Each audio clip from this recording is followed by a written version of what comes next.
Hi, I'm Micah Higginsworth and I'm a sophomore in high school.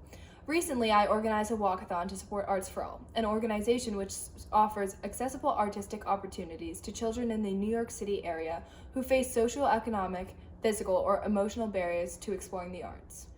My walkathon was an event in which many volunteers gathered together at the famous United Palace Theater in Washington Heights to walk from 175th Street to 50th Street. We walked a total of 125 blocks in 3 hours.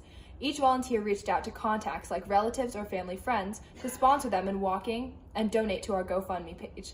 So far, we've raised over $2,500.